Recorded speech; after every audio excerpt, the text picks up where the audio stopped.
over 70 days now from Black Friday, and while that might seem a ways off, many of those early birds already getting a jump on their holiday shopping online. Look at that countdown calendar. Oh, 72 days. After last year's problems, however, with the hoverboard, we wanted to know, how do you protect yourself as a consumer? So for some of those answers, we have Nicole Jackson, an attorney with Lesser, Landy & Smith.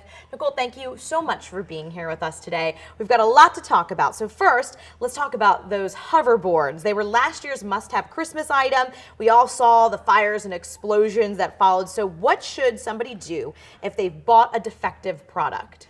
Well, if they bought a defective product, there are tools in place to check and see whether or not they're safe. You can visit the cpsc.gov and you can find out about products that are already in your home or products that you're considering purchasing.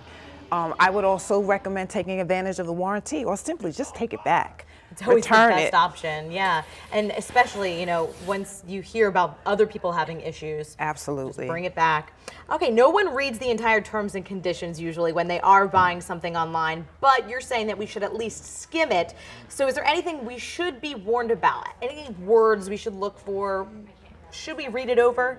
Absolutely, Stephanie. You definitely want to review the terms and conditions. As an attorney, this is what I do all day. So of course I'm going to tell the consumer that that's probably the best course of action. If you don't, then you arrive at your own risk if you don't review the terms and conditions and check on the safety warnings and appreciate any dangers that may exist. A lot of times in the terms and conditions, they use a lot of law vocabulary that the average consumer might not understand. So could we write to an attorney's office or send an email saying what does this mean? Is that a possibility? Absolutely. If it's confusing, it's probably best to talk to an attorney and make sure before you click on and agree to anything. Cool. Well, a lot of companies have clauses that ban customers from posting negative reviews. So should this be a red flag, and are such agreements legally binding? Absolutely, it's a red flag. If you have to agree to not complain about a product, then you're probably better off taking your business somewhere else.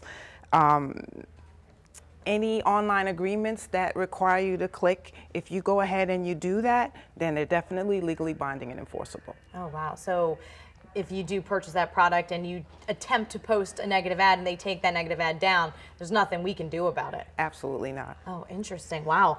And finally, now, while we have you, we do have to talk about that current situation going on with the Galaxy Note 7. We had our own local case of a Samsung 7 catching fire in a man's pocket just a couple of days ago. So what can consumers do if they own one of these cell phones and it's already damaged our personal property?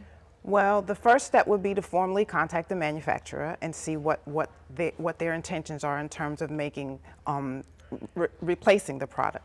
If you've actually suffered some type of injury, the best course of action is to contact an attorney, because these manufacturer issues can be complicated and tricky. Is this a type of situation where a lot of times there'll be a group lawsuit eventually down the road? Do you think we'll see something like that come about? I'm not aware of how many Samsung cases are in existence, but if there are several, then absolutely. All right, we'll keep a close eye on things. Thank you so much, Nicole, for all the great advice. And be careful shopping. That's the main thing. Read the fine print, Erin.